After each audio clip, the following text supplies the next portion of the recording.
I never thought a wine tasting would be the place I'd meet someone who could make me forget all the terrible blind dates I'd been on. Honestly, going to that event was more of a last-ditch effort to socialize than any genuine interest in wine. I mean, I can tell the difference between red and white, but that's basically where my sommelier skills end. So, yeah, I was out of my element. The whole thing was set up at this cute little boutique winery on the edge of town, the kind of place that looks like it's been plucked straight out of a romantic movie. Rustic wooden barrels, fairy lights strung up overhead, soft jazz playing in the background. It had that cozy vibe that made you want to lean in and actually listen to whoever you were with, which was a bit intimidating since I was flying solo. As soon as I walked in, the host explained that we'd be doing a paired tasting, where the attendees would be matched up randomly to sample different wines and the food that goes with them. I was a little nervous because I'm usually the quiet guy in situations like this, the kind who doesn't know what to say and ends up just nodding awkwardly. But hey, sometimes you just have to throw yourself into the deep end, right? So there we were, shuffled around until I was paired with this guy who looked like he'd just stepped out of a fashion magazine. Tall, lean, with this effortless kind of charm that made me immediately think, okay, this guy is way out of my league. His hair was a perfect mess, like he'd just run his fingers through it, and his eyes were this sharp green that caught the light every time he smiled. And that smile? It was the kind that made you feel like maybe you were the only person in the room.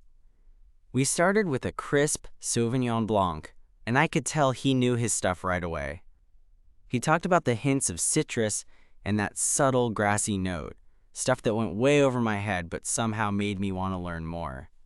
I was honest and told him I was basically here to taste and pretend I knew what I was talking about. He laughed, this genuine, easy laugh that wasn't mocking or condescending. It was the kind that felt like an invitation. Then it happened. We moved on to a bold Merlot with this rich, velvety texture, paired with a small piece of dark chocolate. As I took a bite, he leaned in a little and said, "You've got a mouth made for flavor, you know that?" I blinked, caught off guard. It wasn't creepy or cheesy. It was just real. Like he actually saw me, not just the guy fumbling through a wine tasting. I wanted to say something clever in response, but instead, I just smiled and asked him what made him say that. And that's when the conversation really started. About food, life, and all the little moments that somehow feel bigger when you're sharing them with someone new.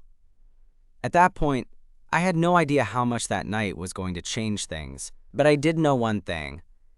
I wasn't ready to let this guy slip away. He shrugged like it was no big deal, but there was something about the way his eyes crinkled at the corners when he smiled that made me think he wasn't just throwing out a random compliment. I don't know, man. There's this thing about how some people taste things, not just food or drink, but like life. You have one of those mouths that picks up everything. Subtlety, nuance. You're not just swallowing, you're paying attention. He sounded kind of poetic, but honest. I liked that.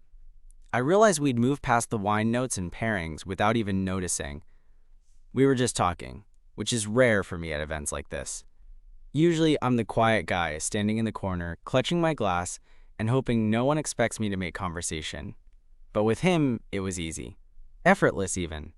"So, what's your deal?" I asked, leaning in a little, feeling more curious than I had in a long time. "You work around wine? Or is this just a hobby?" He laughed again, that same warm laugh. "Not really. I'm actually a graphic designer. But I come to events like this because I love the vibe, and it's a good way to meet new people. Plus," he added with a wink, "it's a great excuse to drink good wine without judgment." I told him my name, Matt, and he said his was Ethan. The name suited him. It sounded like someone you could talk to for hours and never get bored. We moved through the next tasting side by side, sampling a buttery Chardonnay paired with creamy brie that he claimed was dangerously addictive, though I just thought it tasted like fancy cheese. At one point, I caught him watching me more than the wine, and I wondered if I was overthinking it, but the way he smiled when I caught him made me think otherwise. There was this subtle energy between us, something that was growing with every sip and every shared bite. "Ever been to one of these before?" Ethan asked, swirling the last drop of his glass. "Honestly, Not really. I'm more of a beer guy, if I'm being honest, but I figured trying something new wouldn't hurt. He nodded like he understood exactly where I was coming from. Yeah, me too, though I like to think I know my way around a bottle or two. We talked about music next, then movies, and somehow the conversation drifted to travel. He was the kind of guy who'd been everywhere, or at least it seemed that way. Bali, Spain, New Zealand, names that made me want to book a flight just to see what the fuss was about. And yet, as much as he'd been places, there was this grounded quality to him, like he was more interested in the people you meet than the postcards you collect. When the tasting wrapped up and the crowd started to thin, I found myself not wanting to let the night end. Neither did he, it seemed. "Hey," Ethan said, "there's a little taco stand just around the corner. I know it's not wine, but it's the best late-night food in the city. Want to grab a bite?" I hesitated for a second, mostly because I wasn't sure if this was a date or just a friendly invite, but something about the way he asked, casual, no pressure, made it feel like a yes. Yeah, let's do it. The air outside was cooler, the city quieter now, but the night still buzzed with that kind of magic you don't get every day. We walked together, no awkward silences, just easy conversation. At the taco stand, we ordered more than we probably should have. Street tacos, with everything from carne asada to spicy shrimp. We shared, laughed, and talked about everything and nothing. At one point, Ethan reached out and brushed a crumb off my lip, and I swear my heart skipped a beat. It was such a small gesture, but it felt electric. I looked up, met his eyes, and suddenly the world felt a little sharper, more vivid. "You taste better than the wine," he joked, but his voice had a softness to it that made me wonder if he meant more than just the food. I laughed, a little embarrassed but mostly happy. "You're really good at this, you know," making me want to stick around. He shrugged again, but this time there was a flicker of something I couldn't quite place in his eyes. Maybe it was hope, or maybe it was just the way he looked at me that made me want to see where this could go. We ended the night walking back toward the winery, neither of us wanting to say goodbye just yet. As we stood at the entrance, I felt that familiar nervousness that usually comes with the end of something good. So I did the only thing I could think of. I asked for his number. He didn't hesitate. "I was hoping you would." And just like that, what started as a random pairing at a wine tasting felt like the beginning of something a lot more interesting than I ever expected.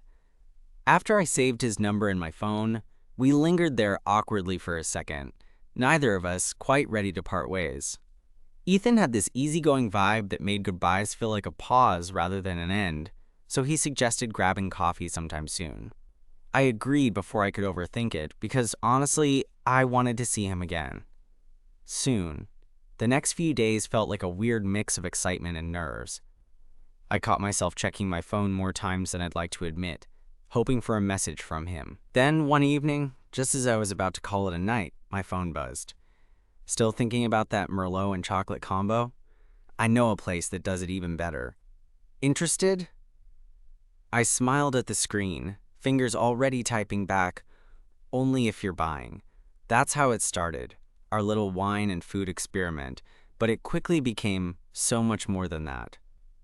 Our second date was at a tiny wine bar downtown, the kind with those long communal tables that force you to get close to whoever you're with.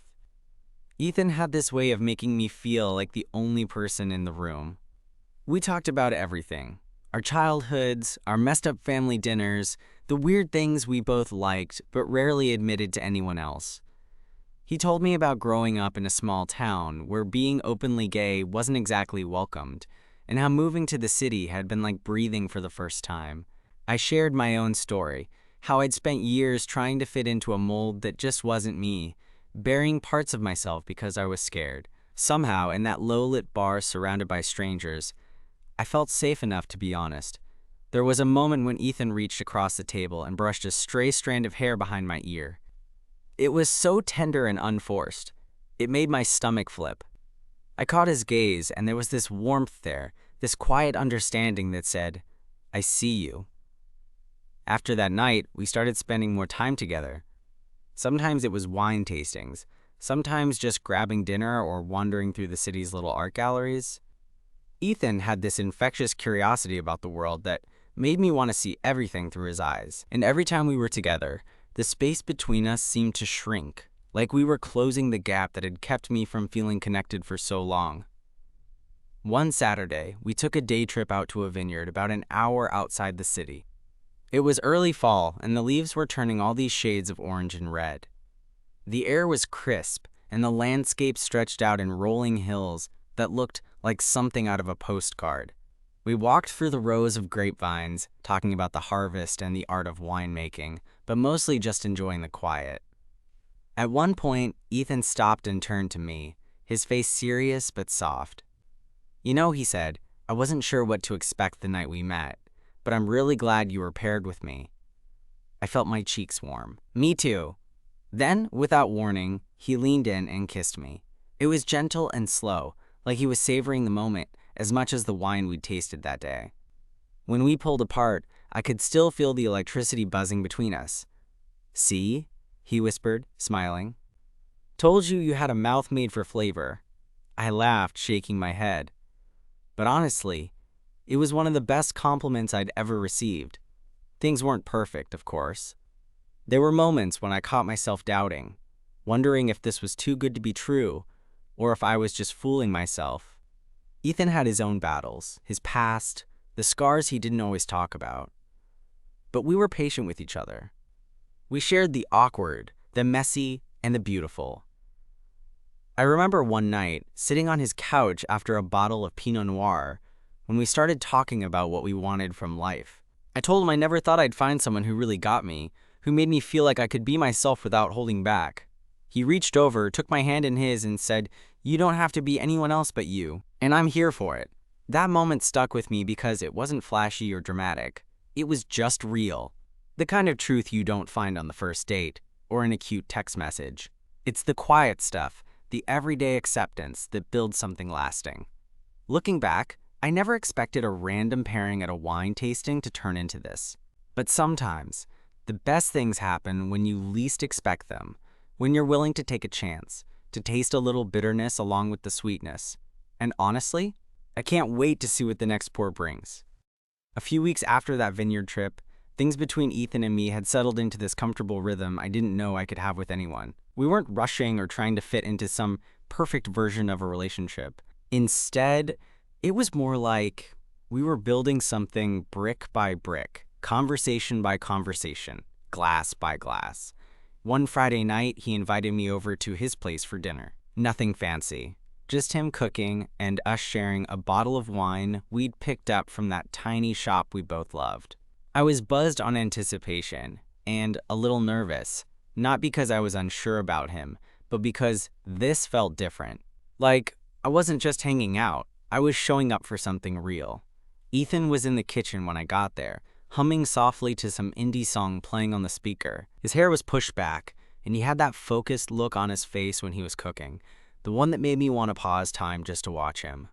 "Hey," he said, turning to smile at me. "You're right on time." I smiled back, feeling my heart speed up a bit.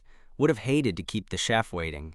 He laughed, shaking his head. "You're terrible at compliments, you know that?"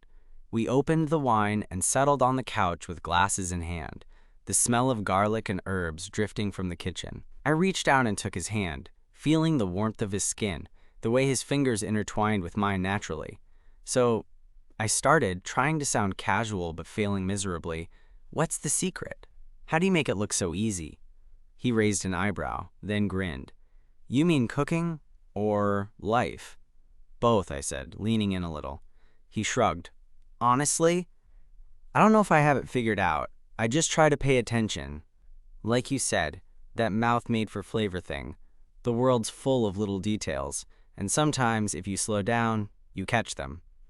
I nodded, thinking about how much he had changed the way I saw things in just a short time. Before Ethan, I was all about the big picture, plans, goals, checklists. But with him, I was learning to savor the small stuff. A look, a touch, a shared laugh.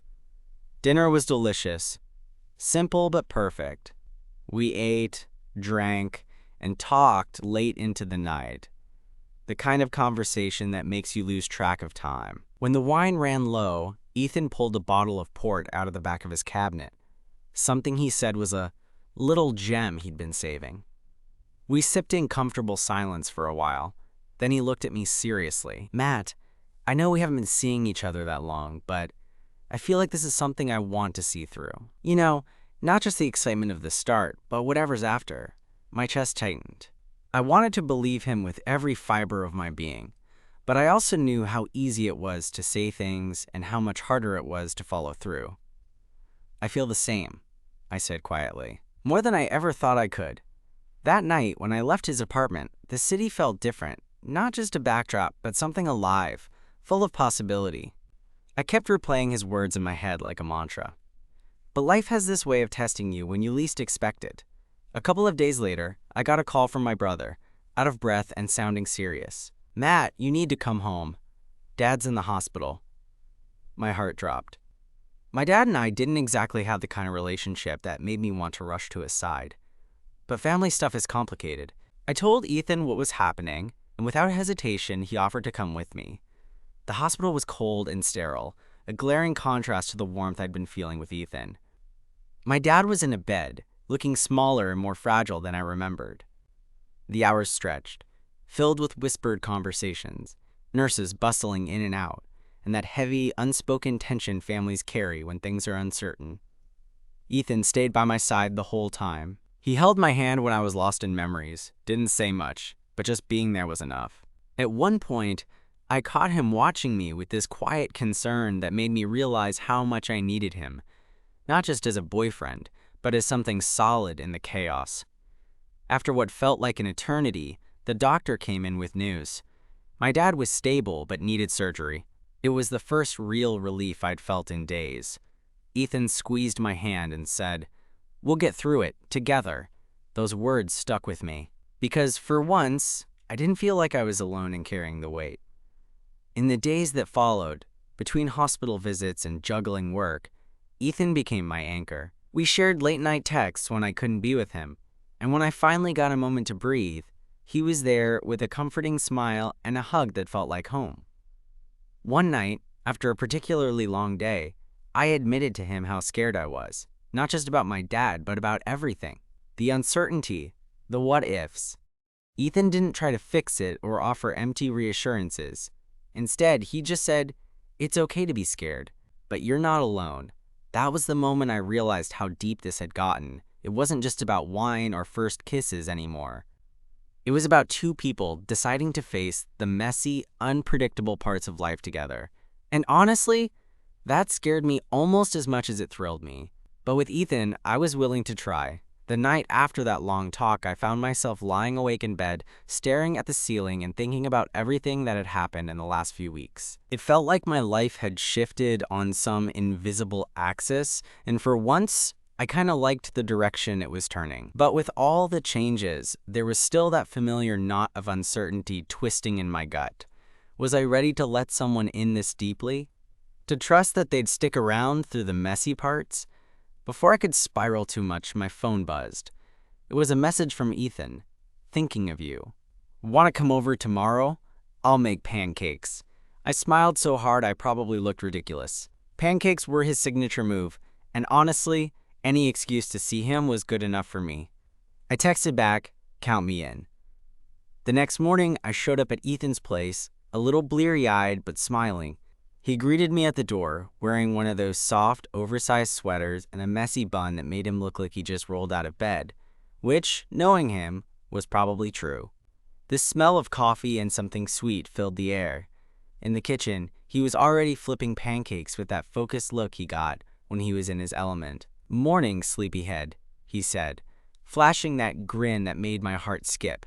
We ate together, talking about everything and nothing. The kind of easy morning where the world feels small and safe. After breakfast, we sprawled on the couch, just enjoying the quiet.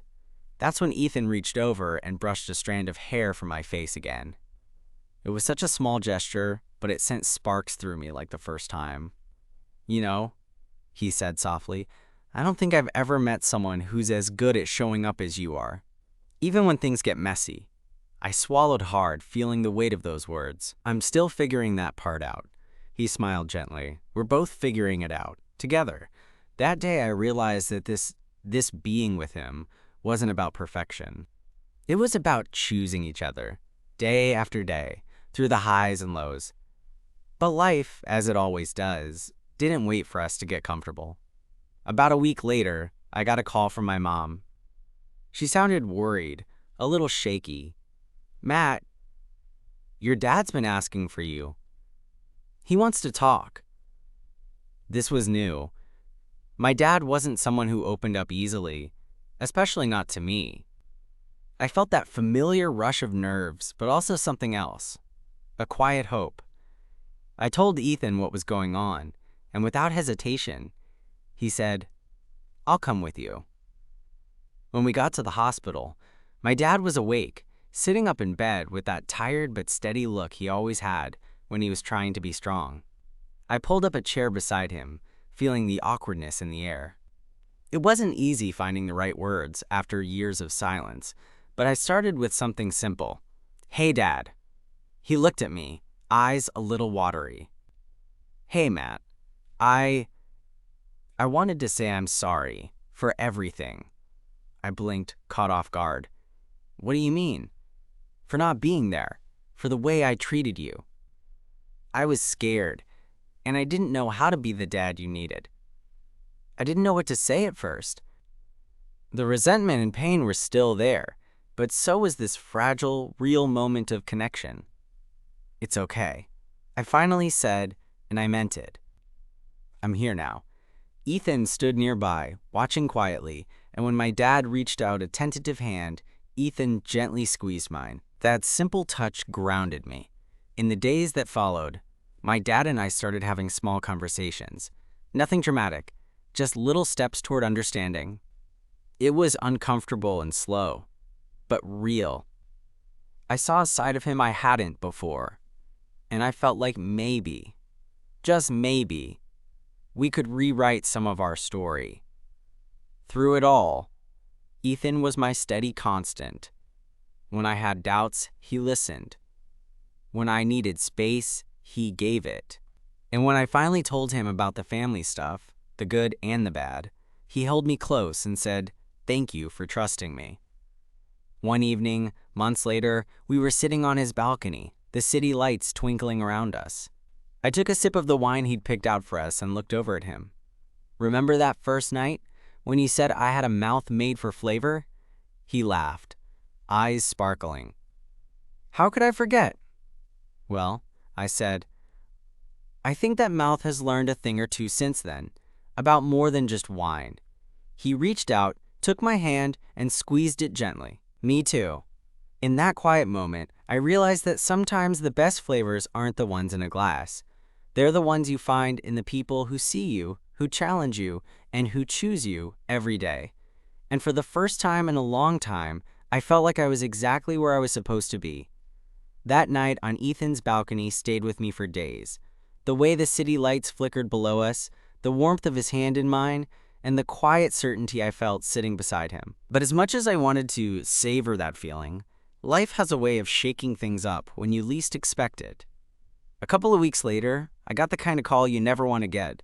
My mom was in the hospital. Nothing terrible, just a scare, but enough to remind me how fragile everything was. Ethan dropped what he was doing and drove me there, no questions asked. It was becoming more and more obvious how much he cared, not just about me, but about my messy, complicated life. At the hospital, I paced the waiting room, trying to process everything. The moment Ethan sat beside me, offering a quiet presence instead of words, I felt a flicker of calm. He knew I didn't need a pep talk. I needed someone to just be there, and that's exactly what he did. After my mom was discharged, I found myself thinking a lot about family, how it's never as simple as you want it to be, how it twists and bends in ways that can be painful, but also strangely beautiful. Talking to Ethan about it felt easier than I'd imagined. There was no judgment, no pressure, just this patient kind of understanding. One evening, we stayed in and cooked dinner together. I tried to keep up with Ethan's moves in the kitchen, but mostly I just spilled flour in all the wrong places and made him laugh. We listened to old soul records and shared stories from childhood, the kind of memories that feel like pieces of a puzzle you didn't even know you were trying to solve. At one point, Ethan paused, looking at me with that look that always made my heart beat a little faster. "You've come a long way, Matt. I see it. The way you're letting yourself be seen." I shrugged, feeling a little shy under his gaze. "I'm still figuring it out. It's just easier with you." He smiled, this slow, genuine smile that made me forget how to breathe for a second. "Good, because I'm not going anywhere." Those words echoed in my mind long after the night ended. But as much as things felt like they were falling into place, I couldn't help but notice the little cracks showing up in my own armor. There were moments when old fears crept in, the fear of being vulnerable, of being hurt, of letting someone in only to lose them. I caught myself pulling back sometimes, shutting down just a little, even when I didn't want to. Ethan noticed, of course. One rainy afternoon, we were sitting on his couch, the sound of raindrops tapping against the window, when he reached out and took my hand. "Talk to me," he said softly. "What's going on?" I hesitated, unsure if I wanted to admit the swirling doubts inside me. But his eyes were patient, so I took a deep breath. "I guess. Sometimes I'm scared. Scared that this us won't last, that something will go wrong, or I'll mess it up." He squeezed my hand gently. "That's normal. I get scared too. But I'd rather face those fears with you than be alone." His honesty cracked something open in me. I realized that love wasn't about not being scared. It was about choosing each other despite the fear. From that day on, I made a promise to myself to lean into the discomfort, to be more open with Ethan, even when it felt risky. Our relationship started to deepen in ways I hadn't expected. We began sharing more. Dreams, regrets, the small worries that usually stay hidden. One night, after a long day filled with work stress and family drama, Ethan pulled me into a hug and whispered, "You're doing great, even when you don't feel like it." Those words meant more than I could say. Not everything was perfect, of course. We had disagreements about plans, misunderstandings, the occasional stubborn moment where neither of us wanted to back down. But even in those times, there was a foundation of respect and care that kept us grounded. One weekend, we decided to take a spontaneous trip to the coast. Driving with the windows down, music blasting, the wind whipping through my hair, I felt alive in a way I hadn't in a long time. We walked along the beach, barefoot in the sand, talking about the future, not in a scary, pressure-filled way, but with curiosity and hope. That night, sitting by a bonfire under a sky full of stars, Ethan took my hand. "Whatever comes next," he said quietly, "I want to face it with you." I looked into his eyes and smiled. Me too. In that moment, I realized that the mouth he'd once said was made for flavor wasn't just about tasting wine or food. It was about savoring life itself, with all its sweetness, bitterness, and everything in between. And with Ethan, I was ready to taste it all.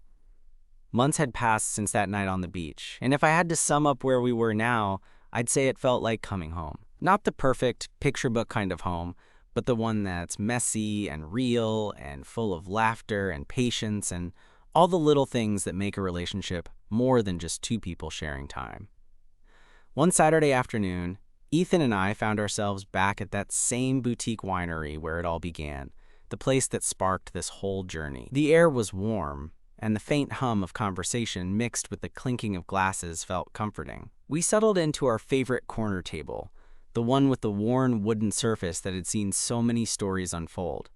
As the waiter poured us each a glass of Merlot, the one we'd bonded over months ago, I caught Ethan's eye. He smiled that easy, familiar smile, the one that still made my heart skip. I realized then how much I'd carried with me, the fear, the uncertainty, the hope, and how much had changed because of him. We raised our glasses in a quiet toast. "To tasting life," Ethan said, voice soft but steady. "To savoring the moments," I added, feeling something settle deep inside me. We talked about everything and nothing, the way we always do, but this time, there was an unspoken understanding between us. We'd weathered storms, family drama, doubts, fears, and come out stronger. Not because things were perfect, but because we chose each other, again and again. Later, as the sun dipped low and cast a golden glow over the vineyard, Ethan reached across the table and took my hand. The warmth of his touch felt like a promise. I squeezed his fingers gently, and he pulled me closer, his voice barely above a whisper. "You make the ordinary feel extraordinary," he said. "I don't want to imagine life without you." I swallowed the lump in my throat, looking into his eyes that held so much honesty and affection. "Neither do I." We sat there for a long moment, the world fading away, just two people sharing something quietly profound. No grand declarations or dramatic gestures, just the steady, unwavering feeling of belonging. Walking back to the car, hand in hand, I felt that same flutter from the first night we met, but deeper, steadier. It wasn't just attraction or excitement anymore. It was something real, and as we drove away, the city lights sparkling behind us, I knew one thing for sure. Sometimes, the best flavors in life come from the unexpected pairings. Like two people willing to taste the bittersweet with an open heart, discovering a kind of love that's rich, complex, and utterly worth savoring.